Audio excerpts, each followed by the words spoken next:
Rena Aprilia Putri dan saya Jadiana Fadria. Sekarang kami sedang bersama dengan salah satu penulis senior, yaitu Bapak Eka Budianta. Boleh diperkenalkan, Pak? Oh iya, nama saya Eka Budianta. Umurnya juga Boleh, Pak. Boleh. umurnya 66 tahun, lahir pada tahun 56. Terima kasih. Baik. Mungkin kita bisa langsung ke pertanyaan pertama ya, Pak. Ya. Untuk pertanyaan pertama itu sesuai topik kita hari ini, yaitu apa sih, Pak, keuntungan menjadi seorang sastrawan itu? Oh, yang pertama berdasarkan pengalaman saya tuh dapat banyak teman. Iya. Temannya di mana-mana, bahkan di luar negeri. Yang kedua, karena menulis itu keahlian kita muncul. Terus akibatnya dapat pekerjaan. Bisa jadi wartawan, bisa jadi, dalam kasus saya bahkan jadi dosen di Amerika, jadi direktur, beberapa kali jadi direktur itu, bahkan karena nulis kita itu kan mencerminkan minat kita. Betul. Jadi orang tahu itu. Dan yang ketiga, yang paling sering itu diundang kemana-mana. Kita bisa diundang ke Lebanon untuk acaranya Khalil Gibran. Kita bisa diundang ke mana? Korea Selatan, ke Jerman, Wolfgang Goethe Universitas itu, terus ke Inggris. Ya, juga jadi penyiar karena saya menulis. Maka pada tahun 87 itu dihubungi oleh BBC, suruh ikut tes karena tulisan saya itu bagus, mungkin bisa dipercaya gitu ya. Karena yang penting itu bukan tekniknya, tapi percaya apa enggak kalau orang ini ngomong. Itu tes yang terakhir di BBC, dan saya kerja di BBC di London sampai tahun 90, sampai 3 tahun lebih gitu. Terus yang terakhir itu dapat banyak hadiah ya. Hadiahnya itu macam-macam. Dan yang ada hadiah untuk rekor muri, ada hadiah untuk puisi terbaik dari pusat bahasa dan sebagainya. Dan yang rutin sampai sekarang itu saya sangat nikmati itu menjadi juri. Kalau bulan Oktober itu kan ada lomba puisi, pembacaan, mengarang dan lain-lain, itu biasanya dapat banyak uang ya. Banyak sekali honorariumnya itu, karena kalau penghargaannya nasional itu besar sekali memang. Ya itu yang saya memang memikirkan ini karena bulan Oktober kemarin itu ada yang nanya, itu saya ini nulis terus kok nggak dapat apa-apa. Memang kalau nulis itu dapatnya apa? Gitu. Sinis gitu ya. Ya terus saya bilang berdasarkan pengalaman saya yang paling banyak ya dapat teman itu. Saya kira itu yang. Oh baik, Pak. Jadi sebenarnya mungkin lebih ke apa yang kita sukai, terus kita geluti, kita terapkan, itu bisa jadi keuntungan juga. Bisa seperti popularitas dan penghasilan itu mengikuti gitu ya, Pak? Iya, memang idealnya begitu ya. Jadi karena tulisan kita dikenal, karena dikenal kita diundang, karena diundang kita dapat pekerjaan, kita dapat macam-macam, dapat teman, dapat ya mungkin dapat jodoh juga ya. Ya lain-lainnya seperti itu. Oke, baik, Pak. Untuk pertanyaan selanjutnya itu di mana dan situasi seperti apa sih, Pak, yang bisa Bapak tuh menemukan ide untuk menghasilkan suatu karya gitu, mungkin puisi atau cerpen atau sebagainya gitu? Ya kalau yang saya alami selama ini banyaknya esai. Yang paling menggerakkan saya itu sebetulnya deadline, batas waktu itu harus dikejar. Sebelum besok, sebelum matahari terbenam gitu ya. Itu saya kira itu yang paling mendesak, karena itu juga pengalaman saya di wartawan Tempo, majalah Tempo, dan harian Yomiuri Shimbun di Tokyo. Itu juga deadline. Kalau mau jam 5 ya jam 5.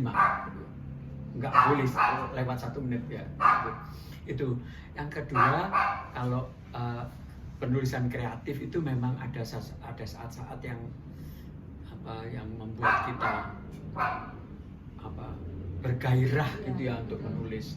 Misalnya sedih, ada peristiwa-peristiwa yang duka, ibu meninggal, bapak meninggal misalnya gitu ya, itu atau temen. Lanjut aja ke pertanyaan yang selanjutnya Pak. Apa sih yang menjadi tujuan atau motivasi Bapak nih sehingga Bapak memilih menjadi seorang penulis atau sastrawan? Iya, gini, ada 4 atau 5 macam lah pengarang itu motifnya. Yang satu pengarang iseng karena nggak tahu mau membuat apa, maka nulis aja gitu. Itu juga bagus karena bisa untuk terapi. Yang kedua, pengarang yang kita sebut pujangga kreaton, orang-orang yang disuruh menulis sesuatu oleh orang-orang yang bisa bosnya, bisa raja lah zaman dulu. Yang ketiga itu pengarang proyek, karena ada lomba misalnya, tiba-tiba tidak pernah menulis puisi, malam ini juga harus menulis puisi karena hadiahnya gede. Gitu. Terus yang keempat itu profesional. Profesional itu mau tidak mau harus mengarang. Contohnya adalah sekretaris. Kamu harus bikin notulen. Ya udah, mau nggak mau ya bikin notulen kan. Terus yang kelima itu yang saya ingin adalah orang yang karena panggilan hati. Kenapa merasa terpanggil? Karena melalui mengarang itu dia ingin menciptakan perubahan. Yang sakit menjadi sembuh, yang marah menjadi tenang, gembira, yang sepi ya, yang tadinya kesepian itu menjadi gembira dan ya seterusnya lah. Pokoknya kita ingin mengubah suasana hati. Suasana hati itu harus diubah supaya orang bersemangat, supaya orang produktif gitu ya. Tadinya nggak ada kerjaan apa-apa, sekarang gara-gara membaca tulisannya itu produktif gitu. Ya, itu yang saya ingin. Karena itu setiap saya usahakan puisi-puisi saya itu juga membuat orang bergairah, membuat orang ya menjunjung tinggi perdamaian, mencintai alam, mencintai lingkungan ya itu. Jadi seringkali memang Kak, lu ini LSM apa pengarang gitu. Loh, memang LSM kenapa? Karena LSM itu memanfaatkan karangannya untuk mengubah orang, opini maker gitu, menjadi orang yang nggak apa-apa jadi bergairah, orang yang nggak apa-apa jadi marah dan sebagainya. Enggak, saya pikir dua-duanya itu boleh. LSM itu juga tidak selalu buruk kan. Ada keuntungannya juga. Jadi dulu saya pernah ditegur begitu. Tetapi yang saya rasakan, saya mendapat yang namanya Asoka, penghargaan Asoka itu sebagai innovator for the public innovator, jadi penemu untuk masyarakat. Kenapa? Gara-gara tulisan saya misalnya di Kompas, cerpen saya meminta, ya namanya cerpen ya, menyarankan supaya pada waktu itu ada gali, orang-orang ditembaki misterius supaya dicintai, tidak boleh orang ditembak gitu. Terus waktu itu zaman Orde Baru, kalian belum lahir ya, itu kalau sudah ditembak itu ditaruh di jalan atau dihanyutkan ke sungai. Supaya apa? Supaya orang takut gitu. Nah itu kan nggak boleh ya. Jadi gara-gara satu cerpen itu saya mendapatkan hadiah yang namanya Asoka Fellow Asoka. Itu bentuknya itu santunan. Jadi setiap bulan itu saya diberi uang untuk hidup. Pokoknya kamu hidup aja deh, nggak usah kerja. Kasih uang nggak tahu 500.000 pada waktu itu kan sudah besar ya, 250 atau udah cukup lah untuk belanja, karena gaji pegawai negeri aja waktu itu 150.000 gitu. Ini udah 2 kalinya gaji pegawai negeri 2 tahun.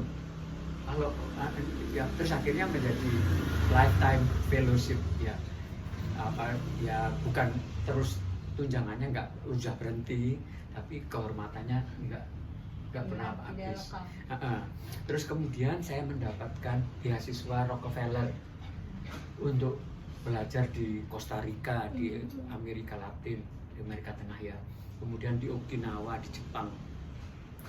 Terus di Zimbabwe, lulusnya itu di Zimbabwe, di negara Afrika Tengah yang dulu namanya Rhodesia itu. Kalau saya nggak nulis, kalau saya tidak punya tujuan, saya tidak dapat itu kan. Karena saya mencoba, sebetulnya sederhana yang saya lakukan, bikin iklan-iklan pelayanan masyarakat itu di Tempo. Misalnya, burung ini punya adik, kakak, dan ibu yang sangat mencintainya. Tetapi sejak siul terakhir di pagi itu, dia tidak pernah pulang. Kemudian ada bangkai burung, di sebelahnya ada senapan. Itu kan? Ya itu orang, waduh, ya simpen aja deh senjatanya gitu kan, kira-kira begitu. Jadi gara-gara puisi saya yang ya katakanlah puisi anjuran nasihat apa ya, itu kemudian menguntungkan buat saya, yaitu, dan saya pikir itu yang penting juga disadari. Menulis iseng tidak salah, menulis untuk mengejar hadiah tidak salah juga, menulis terpaksa karena memang pekerjaannya juga tidak salah, tetapi menulis untuk perubahan itu yang saya kira harus jadi cita-cita ya, cita-cita kalian. Mudah-mudahan. Menarik sekali ya Pak, dari pengalaman Bapak dengan banyak menerbitkan kayak tadi puisi dan cerpen di koran yang memang tujuannya itu untuk dibaca banyak orang. Jadi pesannya juga pasti sampai ke masyarakat tuh lebih luas gitu kan Pak, karena koran itu kan pada masa itu kan dibaca oleh kalangan masyarakat banyak gitu. Jadi pasti hal-hal dan makna yang ingin Bapak sampaikan seperti tadi puisi tentang protes tentang humanisme pada masa itu masyarakat merasa dan menyadari gitu ada pesan-pesan yang memang sangat penting di dalam sebuah puisi. Ya, itu ada buku yang saya berikan Anda itu namanya Surabaya di ini. Sungai Sejati ya. Itu nanti dibaca. Di situ saya tersentuh oleh nasihat Pramudia Anantatur. Dia bilang, "Kak, kamu harus berterima kasih pada Surabaya karena setiap kerikilnya, setiap debunya itu yang membesarkan kamu." Ngerti tidak? Jadi kita harus mencintai kota kelahiran kita harus mencintai Jakarta, kita harus mencintai Surabaya, kita harus mencintai Malang gitu. Karena memang apa saja, debu aja sangat berjasa untuk kehidupan kita. Angin, sinar matahari, ya apapun itu sangat berjasa. Ya, daun yang jatuh pun bisa kita baca sebagai surat dari Tuhan ya. Itu yang saya kira harus disadari ya. Mudah-mudahan. Sangat menginspirasi sekali. Terima kasih. Mudah-mudahan ya ada manfaatnya ya ketemu. Sangat-sangat bermanfaat. Tujuannya sangat memotivasi banget ya. Oke, lanjut aja ya Pak ke pertanyaan yang selanjutnya. Tadi kan Bapak udah menyebutkan keuntungan-keuntungan yang Bapak dapat setelah Bapak menjadi sastrawan. Nah, dari keuntungan tersebut itu kenapa sih Bapak yakin banget kalau keuntungan tersebut bisa membawa dampak yang besar bagi kehidupan Bapak? Oh iya, contoh yang paling sederhana, pada tahun 80 saya menulis buku Cerita di Kebun Kopi. Cerita di Kebun Kopi itu diterbitkan oleh Balai Pustaka. Pada tahun 83 pemerintah Orde Baru membeli 80.000 eksemplar buku itu. Jadi totalnya dicetak 83.000 eksemplar. Dengan uang yang saya terima, itu saya bisa membeli satu kebun di Depok. Dan itu langsung mengubah hidup saya kan. Tadinya nggak punya kebun, tahunnya jadi kebun, bikin rumah juga. Ada 2 anjing juga tinggal di sana gitu. Dan rumah kebun, rumah yang saya bawa dari apa namanya Ogan Komering Ulu. Ogan Komering Ilir itu di daerah Palembang. Ya, di daerah Sungai Musi. Ya itu diangkut pakai truk, dipasang lagi di sana. Ada rapi satu rumah dari apa Gunung Kidul kalau nggak salah, dipasang lagi di situ. Rumah-rumah desa supaya itu. Mungkin ada nanti di buku itu gambarnya. Ya, satu rumah di Depok. Ya itu tentu mengubah. Tapi yang lebih mengubah lagi kan sebetulnya apa ya, hubungan kita ya. Karena hubungan-hubungan yang baik itu kita menjadi banyak teman. Ketika saya berulang tahun ke-50 ditulis buku satu oleh almarhum Arswendo Atmowiloto, itu dulu terkenal sekali, majalah Hai, majalah untuk remaja gitu. Dia membuat untuk saya namanya Mekar di Bumi. Dia yang menerbitkan. Mekar di Bumi itu isinya apa? Isinya kira-kira 112 karangan dari teman-teman saya di 11 negara. Ada dari Perancis dalam bahasa Perancis, ada bahasa Belanda, ada bahasa Mandarin yang di Hong Kong gitu, dan banyak sekali, dan diterjemahkan dalam bahasa Indonesia. Makanya kalau yang beli Mekar di Bumi itu paling bagus karena bersumber dari banyak penulis dan tahulah bangsatnya atau baiknya orang yang namanya Eka Budianta itu kayak apa gitu, apa punya utang, apa punya apa nyebelin, apa gitu kan tahu ya. Jadi itu banyak sekali, 112 teman dari 11 negara kalau nggak salah. ASEAN itu semua kok, apa Brunei, apa Malaysia, Singapura, Thailand gitu, itu Filipina terutama banyak sekali Filipina. Teman-teman saya di Filipina itu kan banyak sekali. Saya ke Filipina itu pertama kali diajak Pak Mokhtar Lubis. Mokhtar Lubis itu seorang novelis yang sangat terkenal. Ada Senja di Jakarta, ada Harimau-Harimau karangannya ya. Pak Mokhtar Lubis itu mengajak saya, oh Eka kita ke Baguio City, ada pertemuan pengarang Asia Tenggara gitu. Bawa beberapa teman gitu. Pak Mokhtar itu sangat Mokhtar Lubis itu termasuk orang yang sangat berjasa. Ada 3 orang lagi yang saya harus sebut. Taufik Ismail itu masih hidup sekarang. Habib Yasin itu yang paling pertama.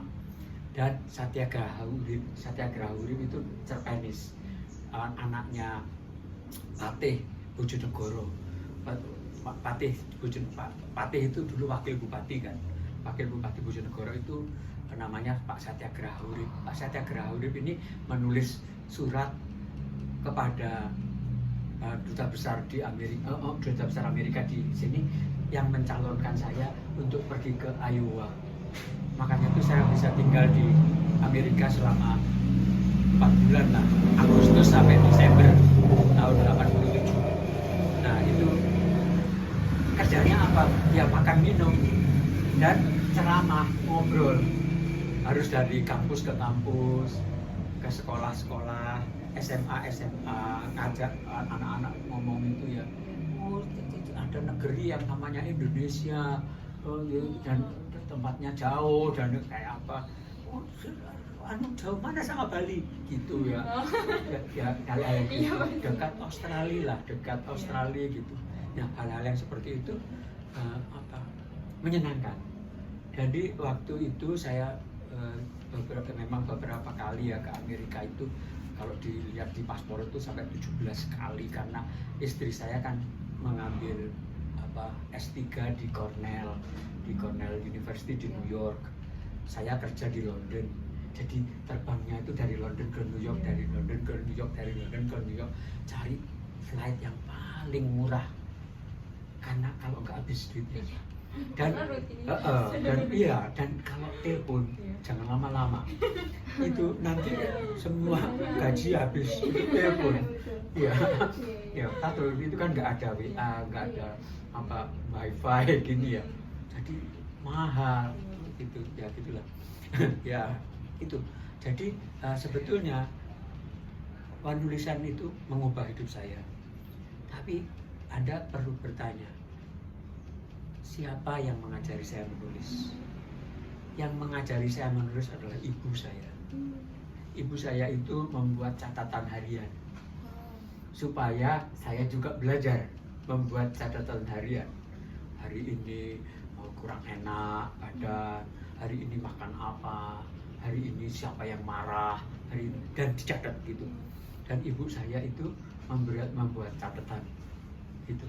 Yaitu kalau masih ada di Bukalapak itu bukunya namanya Ilmu Ibunda.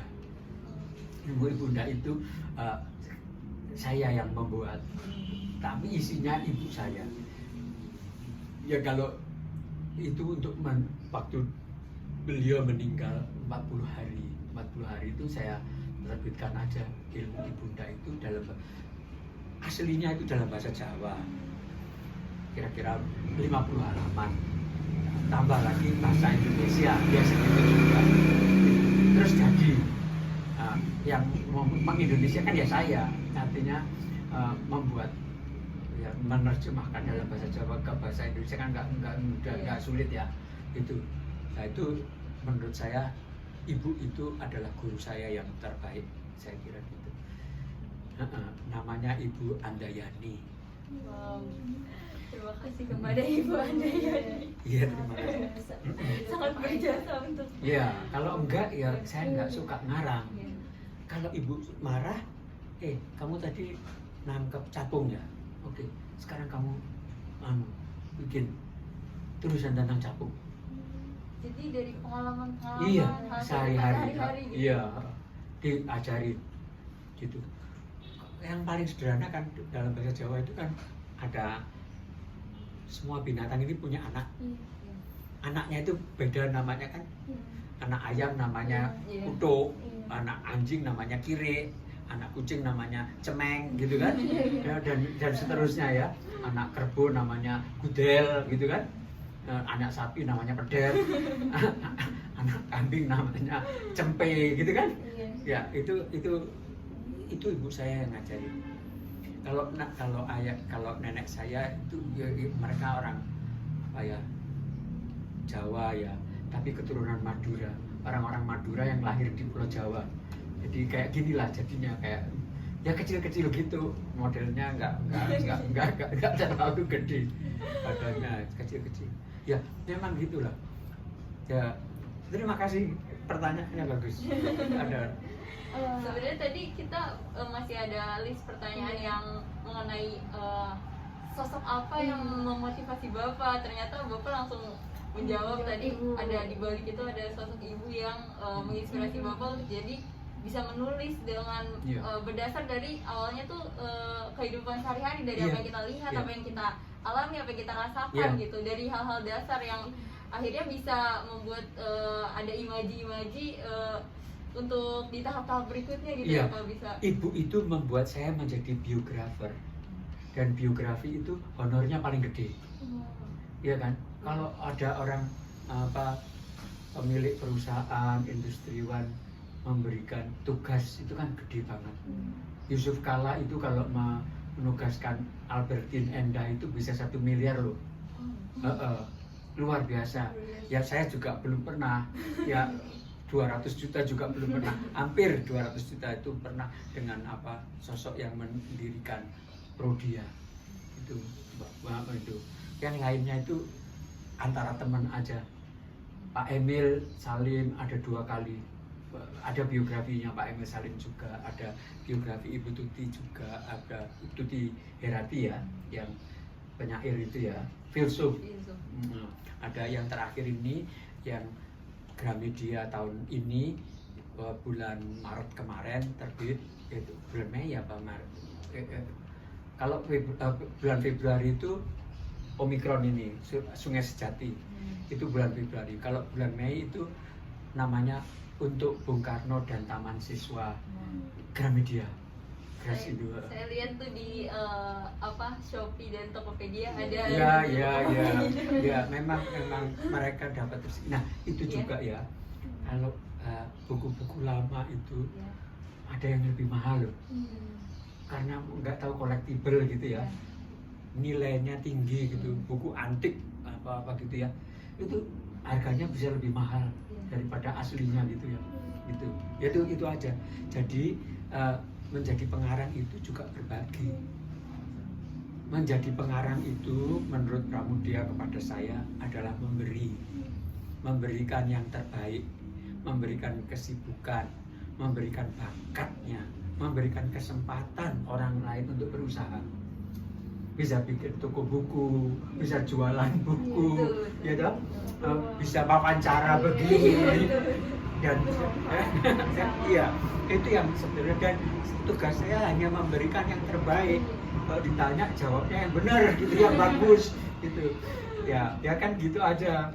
Dan saya kira itu mengarang artinya memberi yang terbaik, kesempatan yang terbaik, hobi yang terbaik. Hobinya kalian apa? Nggak tahu ya, itulah kesempatan apa itu ya, itu hal-hal yang seperti itu. Baik Pak, untuk itu kita langsung ke pertanyaan berikutnya aja. Pertanyaan berikutnya itu kapan Bapak mulai menulis puisi untuk pertama kali? Jadi seperti Bapak menghasilkan cerpen atau buku-buku, bahkan puisi-puisi sederhana mungkin yang kayak tadi Bapak bilang dari pengalaman sehari-hari, itu pertama kali kapan sih sampai dipublikasikan gitu Pak? Iya, pada tahun 72 saya masuk SMA, umur 16 tahun. Di Malang ya. Di Malang itu ada rel kereta api. Satu hari saya berjalan-jalan dengan seorang teman perempuan namanya Siska. Terus saya bilang pada dia, ini rel kereta api ini kemana-mana berdua gitu, tapi tidak pernah ketemu gitu. Apakah akan kita seperti ini ya gitu. Terus saya membuat puisi, namanya, judulnya Rel. Padanya berkaca cinta, seiring tak pernah pisah, merambah ngarai jurang dan lembah. Tapi pernahkah mereka bertemu meskipun horizon menyatukan? Puisi itu dimuat di majalah Semangat Jogja, dibandingkan dengan puisinya Khairil Anwar dan Rendra. Bayangkan seorang anak umur 17 tahun menulis puisi yang dibuat perbandingan dengan Rendra dan Khairil. Wah, besar kepala ya, hebat. Wah, kalau gitu memang berbakat gitu. Pada suatu hari saya pergi ke Selekta pada bulan Desember. Selekta itu tempat piknik di Malang. Ada pegunungan namanya Selekta itu. Kita berenang di situ dan satu rombongan. Pulangnya saya membuat buku pertama kalinya. Itu namanya, judulnya Bunga Desember. 1972 itu Desember. Nah, buku itu tidak pernah terbit, tetapi termasuk buku yang indah karena digambar-gambar pakai cat air itu loh. Ada ilustrasinya gitu, dan masih disimpan di PDS HB Yasin, di Pusat Dokumentasi Sastra HB Yasin, buku itu. Dan itu yang saya lakukan. Tapi kalau publikasi yang pertama kali yaitu di majalah Semangat, majalah Horizon di Jakarta, di Kompas juga pada bulan Juni, tanggal 20 Juni saya ingat 1975, itu karangan saya pertama kali masuk Kompas. Tetapi sebelum itu saya waktu SMA itu saya menjadi redaktur majalah dinding. Majalah dinding itu juga membuat karangan-karangan kan, dan karangan-karangan saya itu dalam bahasa Inggris karena buku harian saya itu ditulisnya dalam bahasa Inggris supaya beda dengan ibu saya kan bahasa Jawa, saya menulis bahasa Inggris gitu ya, dan bahasa Inggris saya itu lumayan, artinya bisa untuk menulis di Jakarta Post, bisa untuk menulis di Trade-Winds, ada satu tabloid di Los Angeles namanya Trade-Winds dan saya menulis di situ. Dan ada juga laporan saya untuk Yomiuri itu selalu dalam bahasa Inggris kan. Waktu di London juga menulis dalam bahasa Inggris juga. Tapi yang banyak di London itu untuk Intisari. Majalah Intisari itu yang kalian belum lahir. Tahun 90, tahun 91, tahun 89 itu banyak Intisari saya. Karena memang ada teman menikah misalnya. Teman menikah itu hujan lebat begini. Kita masuk ke dalam gereja gitu. Setelah keluar gereja itu hujannya reda. Apa yang terjadi? Pelangi di mana-mana. Jadi saya gembira gitu melihat pengantin di bawah pelangi itu. Indah. Dan kalau di Inggris itu pelanginya banyak gitu loh. Dan cuma satu gitu. Itu banyak. Itu di Amerika itu kalau di Niagara Falls itu juga bisa 7, bisa 5, bisa di mana-mana pelangi-pelangi gitu. Itu menarik karena memang biasnya ya, letaknya matahari dan kandungan air yang turun itu memungkinkan terjadinya beberapa bias pantulan. Itu menarik ya di situ. Nanti lah kalau ke Eropa pasti melihat itu. Kalau Amerika ke Niagara Falls itu pasti kita naik perahu di bawah itu kita pasti lihat pelangi-pelangi gitu. Ya itu memang menarik. Ya, waktu Ratu Elizabeth meninggal juga ada pelangi ya.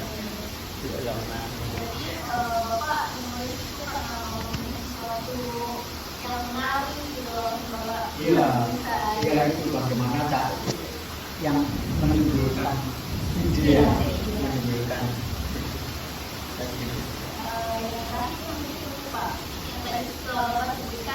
dunia kesastraan itu yang menyedihkan itu tidak ada sastrawati gitu, jarang sekali ada sastrawati. Nah selain itu bagaimana sih pandangan Bapak terhadap dunia kesusastraan gitu? Iya, kesusastraan kita itu memang didominasi oleh laki-laki ya, di seluruh dunia loh.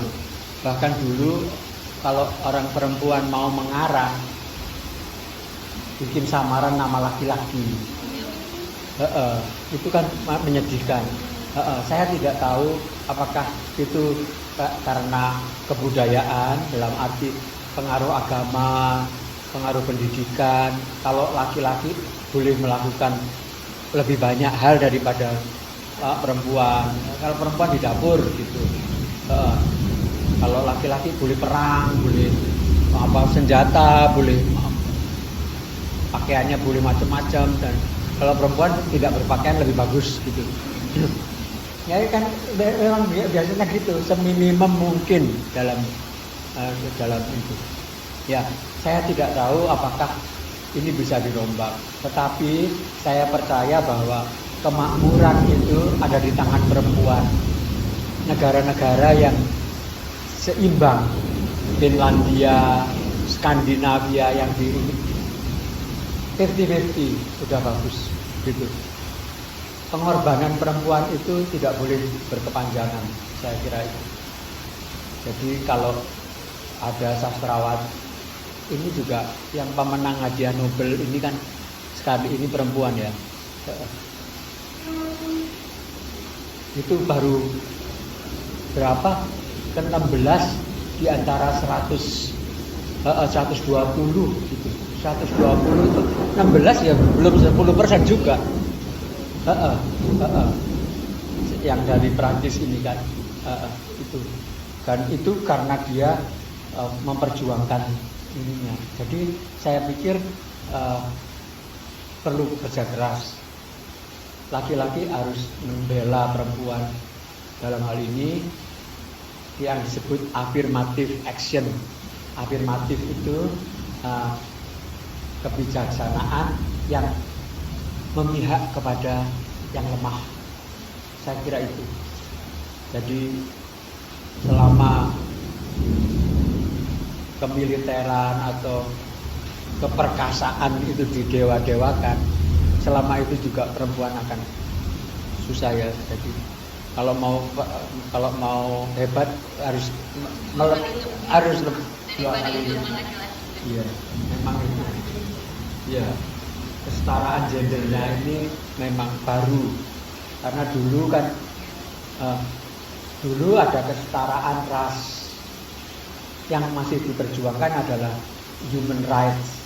Bagaimana tahun 47 itu ada deklarasi hak asasi manusia yang sampai sekarang pun masih diusahakan bagaimana supaya setara itu. Dulu perempuan tuh tidak boleh memilih pemilu, ya baru belakangan boleh. Kalau perempuan boleh mencalonkan diri jadi presiden apa dan itu. Saya tidak tahu apakah memang itu alamiah ataukah kultural.